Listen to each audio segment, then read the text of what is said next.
These 8 advanced English words will sharpen your fluency and your IELTS, TOEFL, or Cambridge score.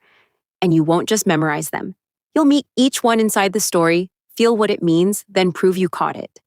That's how your brain keeps them for good. By the time Ren reached the cave mouth, the others had already stopped calling it a rescue. 11 hours underground, the storm still hammering down, the passages full to the roof, to the command tent, the boy was simply gone. Ren zipped up his suit anyway. He was the only one who still believed there was someone alive down there to reach.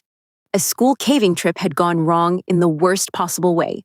A sudden torrent of rain had poured into the hills and flooded the Blackmere system in minutes. 5 cavers had scrambled out in time. The 6th, a 15-year-old named Eli, had been cut off deep inside when the rising water sealed the only way back. Now, every passage between Eli and the surface was submerged in black, frigid water. The rescue team's best diver had tried twice and been beaten back by the flow, his own life in real jeopardy in the narrow, flooded tunnels. The water was too high, the current too strong. Command had quietly changed the word they used from rescue to recovery. Every hour that passed put any survivor in greater jeopardy, and 11 hours, they all agreed, was simply too long. But Ren knew this cave. Years ago, he had helped gauge and map every chamber of the Blackmere system. He remembered the last chamber, the one where Eli would have been trapped. And he remembered one thing the others did not. High on its far wall was a narrow shelf, a crevice in the rock that sat well above the floodline.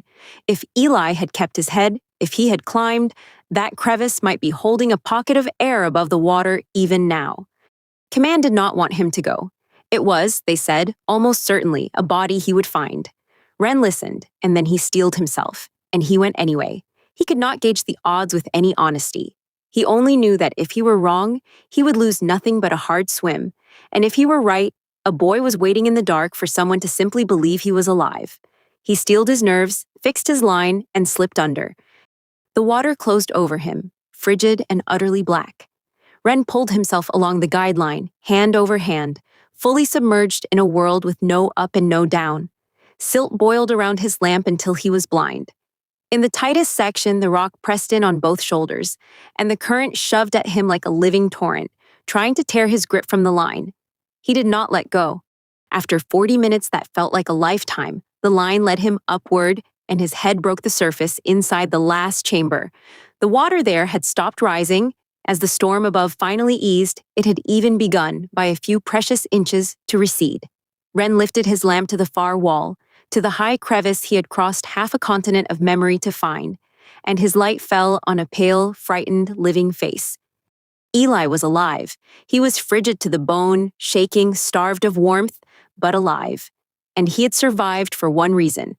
In the dark, with his torch dying, the boy had done the exact thing Ren had staked everything on. He had felt the water climbing his legs, and instead of panicking, he had climbed too, groping upward until he found the dry shelf, and there he had stayed, still and small, keeping himself above the flood. Getting him out would be its own ordeal. Ren fitted Eli with a spare mask, talked him through every step in a low, steady voice, and together they went back under, into the slowly receding water. It was the longest swim of Ren's life, a boy's whole survival held in his hands, every second of it a fresh jeopardy. But the flood was receding now, the tunnels a fraction wider with each passing minute, and the line drew them on, steadily, toward the light.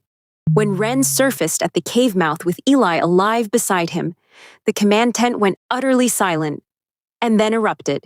They had written the boy off as gone. Ren had refused to, and the truth was that neither of them had saved Eli alone. Ren had believed in a shelf in the dark, and Eli, 15 years old and frightened, had been clever enough and steeled enough to climb to it and wait. The rescuer and the boy had each in their own way refused to give up. And that, far more than any map, was what carried him home.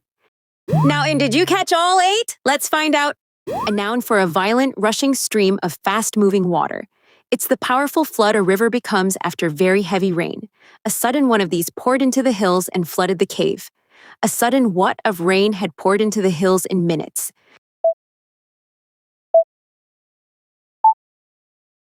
The word is torrent. After the storm, The quiet stream became a roaring torrent. An adjective meaning extremely cold, icy, and freezing. It's how deep winter water or an unheated room feels. The black water Wren swam through was exactly this. The water closed over him. What kind of and utterly black, meaning icy cold.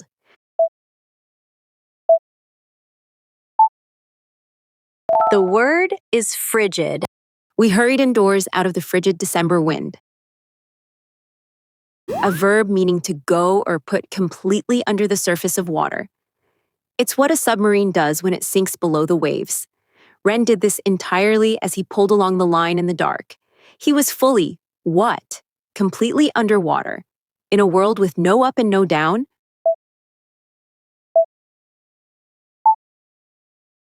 The word is submerge. The flood rose until it had submerged the entire ground floor. A noun for a narrow crack or opening in rock. It's the thin gap your fingers find on a steep rock face. Wren remembered a high one of these, sitting above the flood line.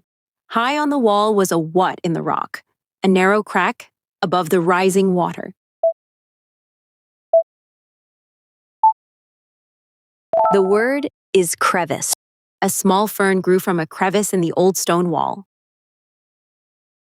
A verb meaning to prepare yourself to face something difficult or frightening. It's hardening your nerve, making your will as strong as metal. Wren did this to himself before slipping under the black water.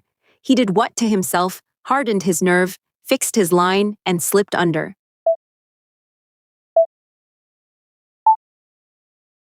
The word is steel. She steeled herself and stepped onto the stage to speak. A verb meaning to judge or measure the size, amount, or risk of something. It's working out how big, far, or dangerous a thing really is. Wren could not honestly do this to the odds of finding Eli alive. He could not what the true odds, judge them. But he went under anyway.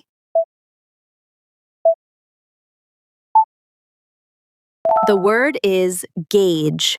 It was hard to gauge how deep the dark water really was. A verb meaning to move back or gradually withdraw from a point. It's what the sea does as the tide goes out, drawing away from shore. As the storm eased, the floodwater slowly began to do this. The flood had begun, inch by inch, to do what? Draw back as the storm eased.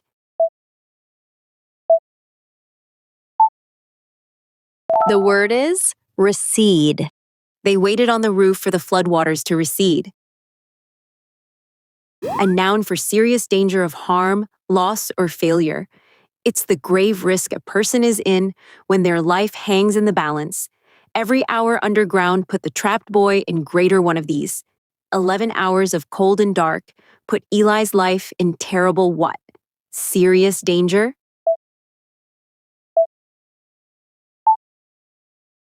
The word is jeopardy. One careless mistake put the whole mission in jeopardy. Quick recap. How many do you still remember? Torrent. Frigid. Submerge. Crevice. Steel. Gauge. Recede. Jeopardy. A new English story every day. Subscribe and master advanced words the way your brain actually keeps them. Inside a story you won't forget.